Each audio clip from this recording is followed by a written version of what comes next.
তো আমরা ফিরে এসেছি নবম শ্রেণীর কোষে দেখি 15.1-এর 19 নম্বর অঙ্ক নিয়ে এমসিকিউ। সো এমসিকিউর অঙ্কগুলো আমরা সলিউশন করছি। তো তার আগে বলে রাখি, তোমরা এই সমস্ত সলিউশন পিডিএফ ফর্মে পেয়ে যাবে, ডিসক্রিপশান লিঙ্কে দেওয়া আছে। আর সবাই তোমরা নিজেদের মতো শেয়ার করো, তাহলে সবাই উপকৃত হব। তো প্রথম অঙ্কটা পড়ি। একটি বর্গক্ষেত্রের কর্ণের দৈর্ঘ্য 12√2 সেন্টিমিটার। বর্গক্ষেত্রটির ক্ষেত্রফল বার করতে হবে। তো আমরা কি জানি, বর্গক্ষেত্রের কর্ণের দৈর্ঘ্য হচ্ছে √2 ইন্টু বাহুর দৈর্ঘ্য। √2 ইন্টু বাহুর দৈর্ঘ্য, তাহলে √2 ইন্টু বাহুর দৈর্ঘ্য ইজ ইকুয়াল টু 12√2। তো √2 যদি কেটে দাও এরকমভাবে, বাহুর দৈর্ঘ্য হয় 12, তাহলে ক্ষেত্রফল হবে 12 ইন্টু 12, হয়ে গেল 144। তাহলে আমার বিয়ের উত্তরটা হয়ে গেল। 2 নম্বরে কি আছে? 2 নম্বরে আছে, যদি একটি বর্গক্ষেত্রের ক্ষেত্রফল A1 বর্গ একক হয়, ওই বর্গক্ষেত্রের উপর অঙ্কিত বর্গক্ষেত্রের ক্ষেত্রফল A2 হয়, তাহলে A1:A2 বার করতে হবে। তো এই যে বর্গক্ষেত্রটা দেখানো হয়েছে, এটা হচ্ছে A1 এর এরিয়া যদি বার করি, আর এটা হচ্ছে এর কর্ণ। কর্ণের উপরে এই যে মার্বেল রঙের একটা ছবি দিয়েছি, এটা হচ্ছে এর উপর অঙ্কিত বর্গক্ষেত্রের ক্ষেত্রফল। এটা হচ্ছে আমার A1, এটা হচ্ছে আমার A2। এটা দেখা যাচ্ছে না তো এখানে আর কি। তো দেখো, আমি এইভাবে এগোচ্ছি। ধরি বর্গক্ষেত্রের বাহুর দৈর্ঘ্য x একক, এইটা আমার বর্গক্ষেত্র, তাহলে এটা হচ্ছে x একক। তাহলে ওর ক্ষেত্রফল A1 হচ্ছে x²। আচ্ছা, ওর কর্ণের দৈর্ঘ্য হবে x√2, তাই না? তো এটা হচ্ছে x√2 আছে এই কর্ণটা। তো কর্ণের ওপর অঙ্কিত বর্গক্ষেত্রের ক্ষেত্রফল A2 হবে, এই কর্ণের দৈর্ঘ্যের স্কোয়ার হবে না? তো x√2 হোল স্কোয়ার মানে হলো 2x²। তাহলে এখানে চেয়েছে রেশিও, চেয়েছে A1:A2। তাহলে A1 এর ভ্যালু হচ্ছে x², কারণ এইখানে একটু আগে আমরা দেখেছি x², আর এটা হচ্ছে A2 এর ভ্যালুটা হচ্ছে 2x²। তাহলে হয়ে গেল 2x²। তাহলে x² কেটে গেল, পড়ে থাকে 1:2। তাহলে আমি আরেকবার রিপিট করছি, বর্গক্ষেত্রে বাহুর দৈর্ঘ্য x, ক্ষেত্রফল বেরিয়ে গেল x², যেটার মানে হচ্ছে A1, বলে দেওয়া আছে A1 বর্গক্ষেত্রের ক্ষেত্রফল। আর কর্ণের দৈর্ঘ্য x√2। তো কর্ণের উপরে যে বর্গক্ষেত্র আঁকা আছে, বর্গক্ষেত্রের কর্ণের উপর অঙ্কিত বর্গক্ষেত্রের ক্ষেত্রফল A2, তাহলে এটাকে হবে A2 = x√2 হোল স্কোয়ার। মানে এই যে কর্ণক্ষেত্র হলো, এই কর্ণটা হচ্ছে x√2। x√2 গুণ করলে বর্গক্ষেত্রের ক্ষেত্রফল পেয়ে যাবে। তো 3 নম্বরের অঙ্কে চলে আসি। 6 মিটার লম্বা, 6 মিটার চওড়া আয়তাকার জায়গা 2 ডেসিমিটার বর্গ টালি দিয়ে বাঁধাতে হলে টালি লাগবে। আচ্ছা, টালির সংখ্যা কি করে বার করে? আয়তক্ষেত্রে জমির ক্ষেত্রফল বাই টালির ক্ষেত্রফল বার করলেই বেরিয়ে যাবে। তো আয়তক্ষেত্রে জমির ক্ষেত্রফল কত দেওয়া আছে? 6 মিটার। আবার টালি দেওয়া আছে 6 মিটার বাই 4 মিটার। আর টালি কত? 2 ডেসিমিটার। তো আমরা জানি কি, মিটার, ডেসিমিটার, সেন্টিমিটার, মিলিমিটার। তো মিটারে থাকলে ডেসিমিটার যেতে গেলে 10 করতে হয়, তারপর সেন্টিমিটার ক্ষেত্রে আরও 10 গুণ করতে হয়, আর মিলিমিটারের ক্ষেত্রে হলে 1000। ঠিক আছে, তো এখানে আমার ডেসি বলেছে, তাহলে আমি বেটার মিটারটাকে ডেসিতে কনভার্ট করি 10 দিয়ে গুণ করে। তাহলে 6 আর 4 দুটোর জন্য গুণ করে দিলাম। আর টালিটা আছে বর্গ বলেছে, স্কোয়ার আছে, তো 2 2 4, 4 কেটে গেল, তাহলে হয়ে গেল 600। তাহলে 600টি টালি লাগবে। 4 নম্বরে চলে যাচ্ছি। আচ্ছা, 4 নম্বরে যাওয়ার আগে আমরা 4 নম্বরটা সলভ করি। তো 4 নম্বরে কি বলছে? সমান পরিধি বিশিষ্ট একটি বর্গক্ষেত্র ও একটি আয়তক্ষেত্রের ক্ষেত্রফল যথাক্রমে এস ফর স্কোয়ার মানে বর্গক্ষেত্র, আর ফর রেক্টেঙ্গেল মানে আয়তক্ষেত্র। ঠিক আছে, তাহলে এই কন্ডিশনটা বার করতে হবে, মানে ক্ষেত্রফলের রেশিও কী হবে, সিম্পলি এটা বলতে চাইছি।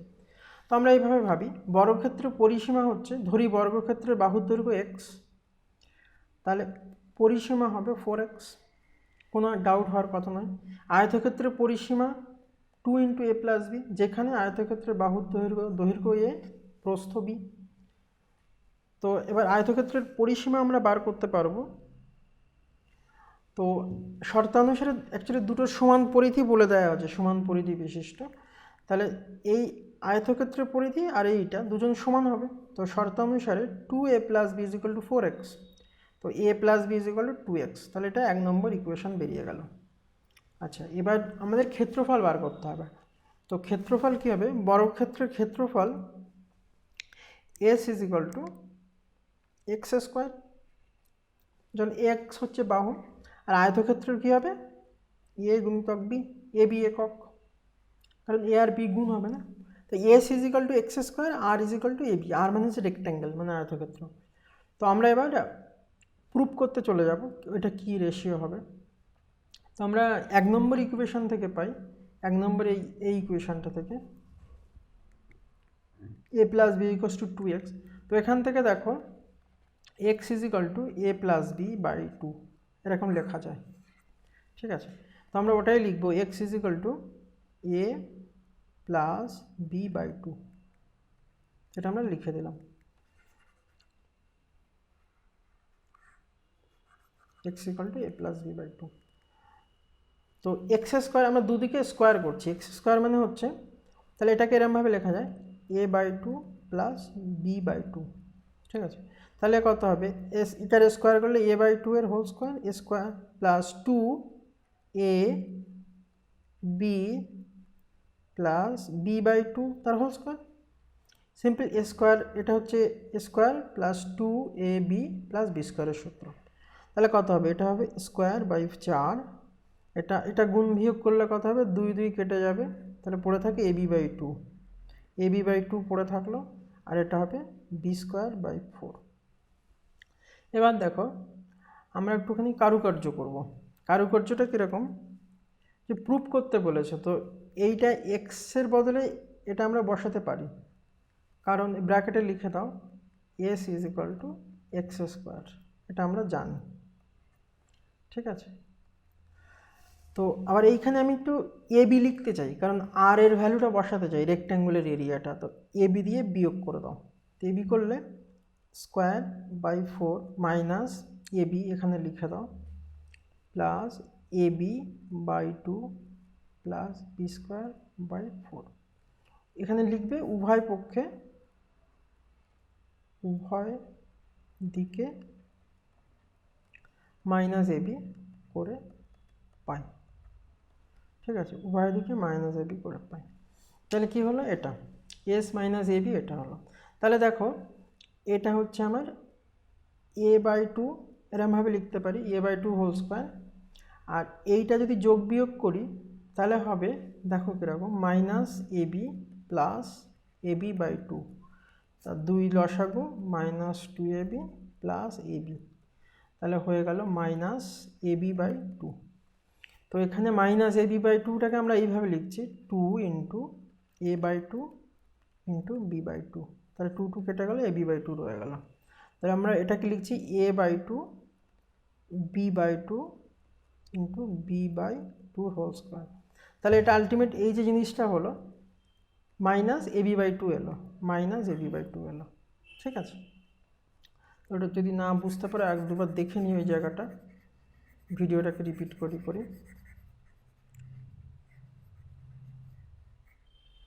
তো এটা আলটিমেট কী হলো? Square minus 2ab plus b², তাহলে কি হবে?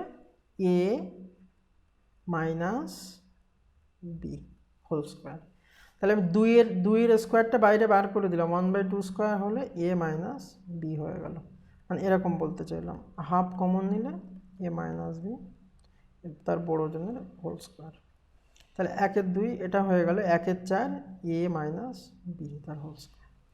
এবার দেখো আমরা জানি কি এ হচ্ছে দৈর্ঘ্য ছিল, তবে এ অলওয়েজ,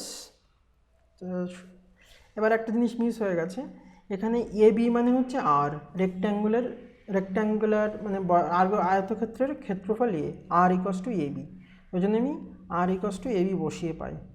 তো এটাকে আমি লিখতে পারো আর = এ বি, এটা এরকমভাবে পাশে লিখে দাও, তাহলে হয়ে যাবে। একটা সেমিকোলন অবশ্যই দেবে, নইলে ম্যাচ করে যেতে পারে।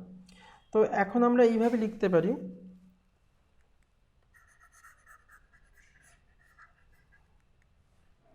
সর্বদা দৈর্ঘ্য প্রস্থর থেকে বড় হয়। তো আমরা জানি এখন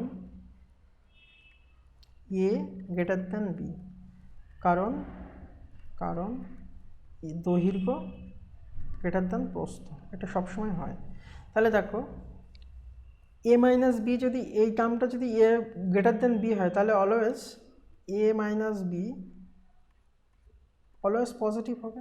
আর এটা স্কোয়ার আছে, তো স্কোয়ারটা অবশ্যই পজিটিভ টার্ম দেবে। তো আমরা এরকমভাবে লিখতে পারি, সুতরাং এস মাইনাস আর অবভিয়াসলি গ্রেটার দ্যান 0। তাহলে আরটাকে ওই পাশে পাঠিয়ে দাও, এস গ্রেটার দ্যান আর ওই পাশে পজিটিভ হয়ে গেল। তাহলে এই কন্ডিশনটা আমরা পেয়ে গেলাম। তো আমরা কোন অঙ্কটা এস গ্রেটার দ্যান বি উত্তর হয়ে গেল। ঠিক আছে, তাহলে এটা মানে হলো স্কোয়ারের ক্ষেত্রফল সবসময় বড় হয় আয়তক্ষেত্রের থেকে। তো এইটা বোঝা গেল অ্যাকচুয়ালি, একই বাউন্ডারি হলে সবসময় স্কোয়ারটা বেশি ক্ষেত্রফলের হয়ে থাকে। আচ্ছা, 5 নম্বর অঙ্কে চলে যায়। একটি আয়তক্ষেত্রের কর্ণের দৈর্ঘ্য 10, ক্ষেত্রফল এত। তো কর্ণ মানে দৈর্ঘ্য যদি এক্স, প্রস্থ ওয়াই হয়, কর্ণ মানে হচ্ছে এরকম, এটা হচ্ছে এক্স, এটা হচ্ছে ওয়াই। তো এরকমভাবে যদি থাকতো তাহলে X root over X square plus Y square, আমি ওটাকে লিখলাম X square is equal to 10 গুণিতক 10। আর ক্ষেত্রফল বলে দিয়েছি এক্স ওয়াই মানে 62.5। আচ্ছা, এবার আমরা জানি কি, এখানে লেখো, আমরা জানি, এটা এমনি লিখছি X plus Y whole square. Actually চেয়েছে দৈর্ঘ্য প্রস্থের সমষ্টি চেয়েছে, মানে এক্স প্লাস ওয়াই চেয়েছে। ঠিক আছে, তো এক্স প্লাস ওয়াই স্কোয়ার মানে কত হলো, X square plus 2ab plus B square. তো আমরা এইভাবে লিখতে পারি। তো এই দুটোকে এক কাছে লিখলাম, X square plus Y square plus 2ab। তো এই ভ্যালুটা অ্যাকচুয়ালি দেয়া হয়ে গেছে, দিয়ে দিয়েছে। তো 100, আর 2xy এর ভ্যালু হচ্ছে 2 × 62.5। তাহলে কত হলো 100 প্লাস 125, তাহলে হলো 225। 225কে স্কোয়ার ফর্মে লিখলে 15 স্কোয়ার। তাহলে X plus Y is equal to 15। তাহলে উত্তরটা হচ্ছে বি। তাহলে সমষ্টি হচ্ছে 15, এটা বির উত্তর। তাহলে আমাদের এই পার্টটা হয়ে গেল। আজকে 19 নম্বর অঙ্কটা সম্পূর্ণ করা হয়ে গেল এমসিকিউ। তো তোমরা সবাই নিজেদের মতো শেয়ার করো, আর কোনো কিছু ফিডব্যাক থাকলে অবশ্যই কমেন্ট সেকশনে জানিও। সো আজকে ভিডিও এই অবধি, সবাই খুব ভালো থেকো।